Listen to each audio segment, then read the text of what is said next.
Okay, this is Notes Day 11, and this is going to go really quick because we did most of the work already when we filled out our unit circle. And now we're just going to use the unit circle to find each one of these things. I'll do the first one or two kind of slowly, and then we'll just do them quicker after we get started.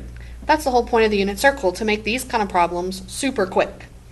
So number one says cosine of pi. So we know on our unit circle that our first value, our x value, is the cosine, and we know our y value tells us what the sine is. So I always write a little note up here at the top on my corner of mine, just so I can remember. So it says the cosine of pi is number one. So I look at pi, that's right here, there's pi, and the cosine is the x value, so it's -1. That's it, that's the answer. There's nothing else to work out. Sine of 60. Well, I look for 60 degrees. That's what this one right here. Sine is my second value, my y value, so it's square root of 3 over 2.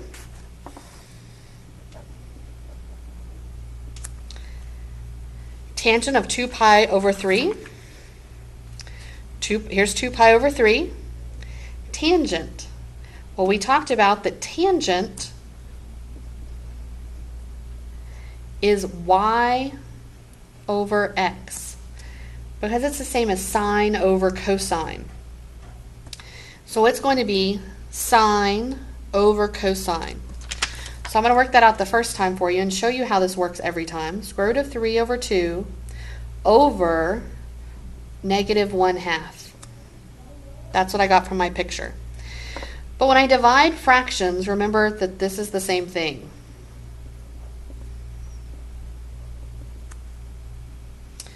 But when I divide fractions, I flip the second one. So let's do that.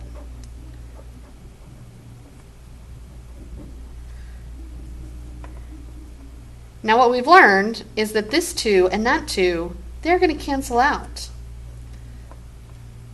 leaving me with just negative square root of 3 over 1. Now here's what I want to point out to you, and this happens with every single fraction. And you might want to try a couple of fraction problems just to prove to yourself this really works every time. But here's the rule. If my denominators are the same, they're halves, half here and half there, they end up canceling each other out in this step every time. So I can just keep the square root of 3 over -1 and take that straight to my answer. And we actually know that this is really just negative square root of 3. I don't need that 1 there even. Okay, let's look at the next one. Cosine of 135. Cosine of 135, that's the x value here, so that's negative square root of 2 over 2. Sine of 7 pi over 6.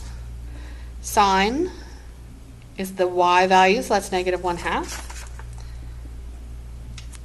Tangent of 315. Well, here's 315. Tangent, remember again, tangent is y over x. Well, notice this can be square root of 2 over the same thing. Well, anytime I have the same thing over itself, what's that going to come out to be? It's going to come out to be 1. So I'm going to write it out one time just to show you. What does that come out to be? It comes out just to be -1. And the tangents of the 45s are always going to be 1 or -1. Oh, and our next one is sine of 8 pi over 4. Well, 8 over 4, that's the same thing as the sine of 2 pi. That's also the same thing as the sine of 0. Sine of 0 happens to be, the y value is 0. Now we have these ones that are not just our plain ones with sine, cosine, and tangent. Now we have the other kind. Well, cosecant is 1 over sine of pi. And this is kind of how I like to work it. I like to think of this as 1 over sine of pi. Well, the sine of pi is 0.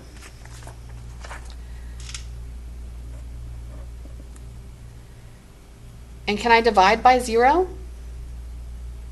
No, you can't. So 1 over 0, that's undefined. How about secant of 2 pi over 3? Well, that's the same thing as 1 over cosine of 2 pi over 3. 2 pi over 3 is right here. Cosine is negative 1/2.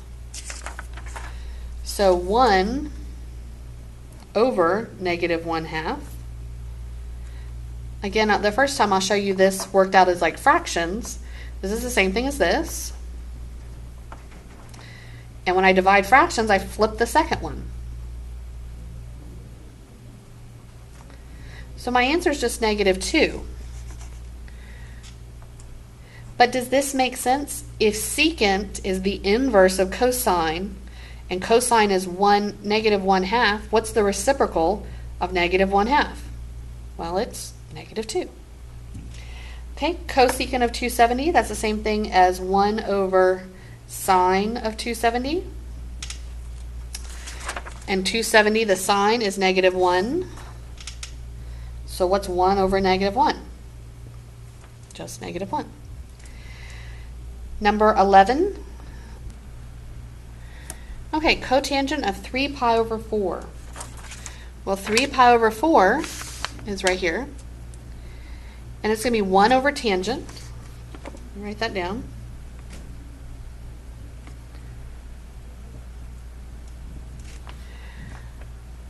But is it even going to matter that I'm going to flip these over? My tangent is 1 over negative 1. But is that going to make a difference in my cotangent? Nope, it's still negative 1. And then I have the cotangent of pi over 2. 1 over the tangent of pi over 2. Here's my pi over 2. My tangent is 1 over 0.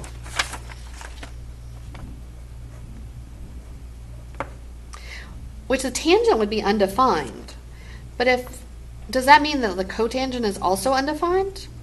Well, let's change it to a divide problem and see. So this is 1 divided by 1 over 0. But when I change that into a multiply problem and switch the second one, now can I work it out?